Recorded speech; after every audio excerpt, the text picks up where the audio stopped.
Hi friends, welcome to Soft Tutor. இந்த வீடியோவில் நம்ம என்ன பார்க்க போகிறோம் அப்படின்னா பல சப்ஸ்கிரைபர் கேட்ட கொஸ்டினுக்கான ஒரு ஆன்சராக இருக்கும்.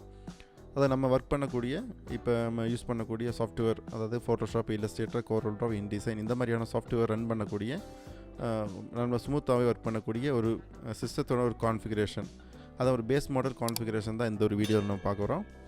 அதாவது இந்த ஒரு கான்ஃபிகரேஷன் இருந்துச்சுனாலே போதும், உங்களால் நல்லாவே கிராஃபிக் டிசைன் பண்ணுறதுக்கு ஸ்மூத்தாகவே இங்கே ஒர்க் பண்ண முடியும். இதுக்கு மேலே பல கான்ஃபிகரேஷன் இருக்குது. அது எது வேணால் நீங்கள் உங்களுடைய பட்ஜெட்டுக்கு தகுந்த மாதிரி என்ன வேணாலும் பண்ணிக்கலாம். இந்த ஒரு கான்ஃபிகரேஷன் பட்ஜெட் எவ்வளோ இருக்குன்னா ஒரு 20,000 தான் இருக்கும். ஓகேங்களா? இதுக்காக நான் எடுத்திருக்க ஒரு ப்ராசஸர் என்ன அப்படின்னு பார்த்தீங்கன்னா i3க்குள்ள 3rd ஜென்ரேஷன் ப்ராசஸர், அதாவது 3220 இல்லைனா 3230 இல்லைனா 3240 மாடல் வரும். உங்களுக்கு வேணால் நீங்கள் வேணால் மேக்ஸிமம் உங்களுக்கு 3240 கிடைக்குதான்னு பாருங்கள். அந்த 3240 அப்படின்னும் போது 3.4 GHz ஸ்பீடு உங்களுக்கு கிளாக் ஸ்பீடு ப்ராசஸர் கிடைக்கும். அப்போ இருக்கும்போது கொஞ்சம் பெர்ஃபார்மன்ஸ் கொஞ்சம் நல்லாவே இருக்கும். அப்போ அந்த ஒரு மாடல் நீங்கள் சூஸ் பண்ணிக்கங்க. அடுத்து என்ன, இதோட ரேம் பார்க்குறேன். ரேம் 4GB DDR3 ரேம் வருது. இதோட ஸ்பீடு நீங்கள் பார்த்தீங்கன்னா 1600 MHz ஸ்பீடு வரும். இதுக்கு கீழேயும் ஸ்பீடு இருக்குது. நீங்கள் இதுக்கு மேலேயும் ஸ்பீடு இருக்குது. நீங்கள் குறைஞ்சது ஆவரேஜாக இந்த ஒரு ஸ்பீடு இருக்கான்னு மட்டும் நீங்கள் செக் பண்ணிக்கோங்க. அடுத்து ஒரு SSD நம்ம இன்சர்ட் பண்ணுறோம். SSDன்றது ஒரு 240GB இல்லைன்னா 120GB நீங்கள் யூஸ் பண்ணிக்கலாம். நீங்கள் நான் இதில் ஹிக்யூஷனுக்குள்ளே ஒரு 240GB நான் எடுத்துருக்கேன்.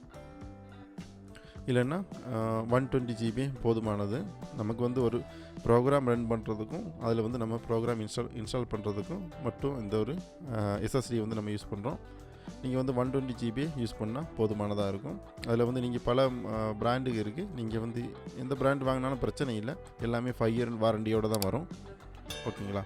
அடுத்து நம்ம இதோட மதர் போர்டு என்ன அப்படி பார்த்தோம்னா H61 மதர் போர்டு, அதாவது 3rd ஜென்ரேஷன் ப்ராசஸர் சப்போர்ட் பண்ணக்கூடிய ஒரு 61 மதர் போர்டு. இது நான் இப்போ சூஸ் பண்ணியிருக்கிறதுனா பவர்எக்ஸ்க்குள்ளே ஒரு மதர் போர்டு, 3 year வாரண்டி வரக்கூடிய ஒரு மதர் போர்டாக இருக்குது. இந்த ஒரு 3rd ஜென்ரேஷன் மதர் போர்டில் கொஞ்சம் பெட்டராக எனக்கு இந்த ஒரு மதர் போர்டு தான் தெரிஞ்சு, அதனால தான் இந்த ஒரு மதர் போர்டு நான் சொல்கிறேன். உங்களுக்கு இந்த மதர் போர்டு கிடச்சுன்னா கண்டிப்பாக இந்த ஒரு மதர் போர்டு யூஸ் பண்ணுங்கள். 3 year ரீப்ளேஸ்மெண்ட் வாரண்டியோடு கொடுக்குறாங்க. ஓகேங்களா? நீங்கள் ஜிகாபைட் இல்லைன்னா அசியூஸுக்குள்ளே மதர் போர்டு நீங்கள் வாங்கலாம். ஆனால் அது என்னென்னா நம்ம பட்ஜெட்டில் இந்த 20,000 நிற்காது. அது ஹை ப்ரைஸாக இருக்கும். ஆனால் வாரண்டியும் பார்த்தீங்கன்னா இந்த மாதிரி 2 year வாரண்டி தான் இருக்கும். அதை பேஸ் பண்ணும்போது இது ரொம்பவே நல்ல போர்டு தான்.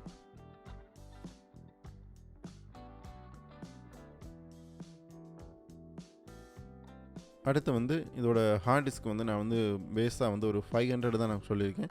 500GB ஹார்ட் டிஸ்க் நான் சூஸ் பண்ணியிருக்கேன்.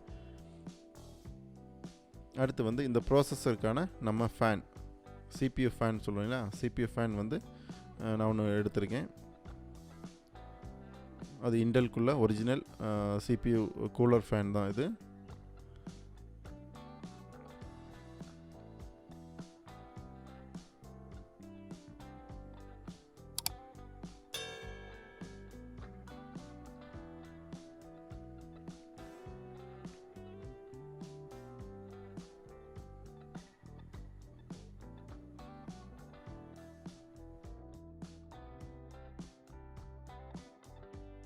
அடுத்து நமக்கு தேவையான ஒரு கீபோர்டும் மவுஸும் நீங்கள் ஒரு மாதிரி நல்லது வாங்கிக்கோங்க. நான் லாஜிடெக் உள்ளது நான் அது MK120 மாடலில் எடுத்திருக்கேன். இது என்னென்னா நமக்கு கொஞ்சம் டைப் பண்ணுறதுக்கு இதெல்லாம் கொஞ்சம் ஸ்மூத்தாக இருக்கும். அதே நேரத்தில் விலையும் கொஞ்சம் ஆவரேஜாக நம்ம அந்த ஒரு பட்ஜெட்டுக்குள்ளே நிற்கிற மாதிரியான ப்ரைஸாக இருக்கும். ஓகேங்களா? இதுக்கு மேலே பல பிராண்ட் இருக்குது. டெல்லிக்குள்ளே ஹை எண்ட் மாடல்லாம் இருக்குது. நீங்கள் உங்களுக்கு சூட் ஆகும்னா அதை வாங்கிக்கோங்க, பிரச்சனை இல்லை. ஆனால் இந்த ஒரு பட்ஜெட்டுக்குள்ளே கொஞ்சம் நல்ல ஒரு கீபோர்டு மவுஸ்னா இந்த ஒரு மவுஸை நான் சொல்லுவேன். இதோட விலை பார்த்தீங்கன்னா ஒரு 1200 1300 அந்த ரேஞ்சில் வரும். காம்போவாக வரும். கீபோர்டு ப்ளஸ் மவுஸ் ரெண்டும் கூட சேர்த்து இந்த ரேஞ்சில் வரும். ஒர்க் பண்ண கொஞ்சம் ஸ்மூத்தாக இருக்கக்கூடிய ஒரு கீபோர்டு தான்.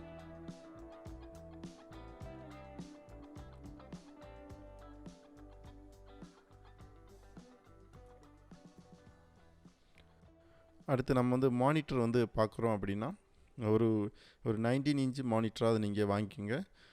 நான் இதில் வந்து ஒரு லேப்கேர் பிராண்டோட ஒரு மானிட்டர் நான் சூஸ் பண்ணியிருக்கேன். இது வந்து ஒரு 19 இன்ச் மானிட்ரு, எல்இடி மானிட்டர். ஆனால் இது வந்து 3 இயர் வாரண்டியோடு கொடுக்குறாங்க. ஆனால் இதில் கலர் கரெக்ஷன் நீங்கள் கேட்டீங்க அப்படின்னா அந்தளவுக்கு கரெக்டாகலாம் கலர் கரெக்ஷன் இல்லை. ஆனால் பேசிக்காக நீங்கள் ஒரு ஒர்க் பண்ணும்போது இந்த ஒரு பட்ஜெட்டுக்குள்ளே நீங்கள் பார்க்குறீங்க அப்படின்னா இந்த ஒரு மானிட்டர் போதுமானது. நீங்கள் வந்து கலர் கரெக்ஷன் கரெக்டாக கிடைக்கணும் அப்படின்னா நீங்கள் வந்து இந்த ஒரு பிராண்டை தவிர்க்கலாம்.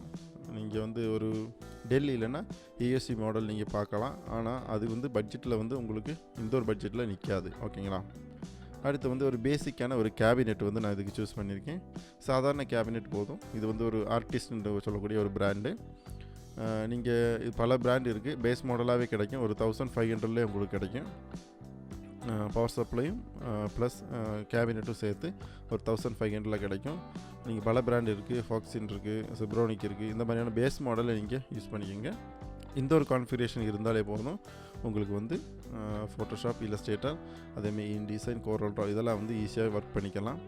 இதுக்கு மேலே உங்களோட பட்ஜெட் அதிகமாக எடுக்க முடியும் அப்படின்னு நினச்சிங்கன்னா நீங்கள் என்ன பண்ணுறீங்கன்னா ஒரு 2 ஜிபிக்குள்ளே கிராஃபிக்ஸ் கார்டு நீங்கள் வந்து அடிஷ்னலாக போட்டுக்கோங்க. 2 ஜிபி கிராஃபிக்ஸ் கார்டு நீங்கள் போட்டிங்கன்னா இன்னும் கொஞ்சம் கூட பெர்ஃபார்மன்ஸ் நல்லாவே இருக்கும். ஓகேங்களா? இந்த ஒரு மாடலே போதுமானது. நீங்கள் இதுக்கு மேலே நீங்கள் உங்களால் எந்த கான்ஃபிகரேஷன் வேணால் பண்ணினாலும் உங்களுக்கு ரொம்பவே பெட்டராக தான் இருக்கும். ஆனால் பேஸ் மாடலாக இந்த ஒரு கான்ஃபிகரேஷன் நீங்கள் எடுத்துங்க. இதுக்கு கீழே நீங்கள் போக வேணாம். இதுக்கு கீழே நீங்கள் கான்ஃபிகரேஷன் பண்ணீங்க அப்படின்னா உங்களுக்கு ஒர்க் பண்ணுறதுக்கு ரொம்பவே வந்து கஷ்டமாக இருக்கும். ஸ்ட்ரக் ஆகும். நீங்கள் ஒரு சாஃப்ட்வேர் எடுத்து இப்போ பாருங்கள், ஒரு ஃபோட்டோஷாப்பில் எடுத்து நீங்கள் ஒரு 2 இமேஜ் ஹெவியான இமேஜ் நீங்கள் எடுத்து இம்போர்ட் பண்ணீங்க அப்படின்னா அது வந்து ஸ்ட்ரக் ஆகி நிற்கும். உங்களால் அதிகமாக ஸ்பீடாக வந்து நீங்கள் ஒர்க் பண்ண முடியாது. ஓகேங்களா? இதில் ரேம் கூட 4 ஜிபி தான் சொல்லியிருக்கேன். நீங்கள் வந்து 8 ஜிபி இருந்தால் நல்லது. ஆனால் அந்த 20,000 பட்ஜெட்டுக்குள்ளே பார்த்தோம் அப்படின்னா 4 ஜிபி தான் நம்மளால் இதில் இன்சர்ட் பண்ண முடியும். ஓகேங்களா? இது சொந்தமாக எப்படி பில்டு பண்ணுறது அப்படின்னு உங்களுக்கு வீடியோ வேணும் அப்படின்னா கண்டிப்பாக நான் அப்லோட் பண்ணுறேன். நீங்கள் வந்து கமெண்டில் நீங்கள் சொல்லுங்கள். இந்த வீடியோ உங்களுக்கு யூஸ்ஃபுல்லாக இருக்கும்னு நினைக்கிறேன். உங்களுக்கு பிடிச்சிருந்துச்சுன்னா லைக் பண்ணுங்கள். உங்களுடைய ஃப்ரெண்ட்ஸுக்கு வந்து ஷேர் பண்ணுங்கள். மறக்காமல் சாஃப்ட் டியூட்டர் சேனலை சப்ஸ்கிரைப் பண்ணிடுங்க. அடுத்த ஒரு வீடியோ சந்திப்போம். தேங்க்ஸ் ஃபார் வாட்சிங்.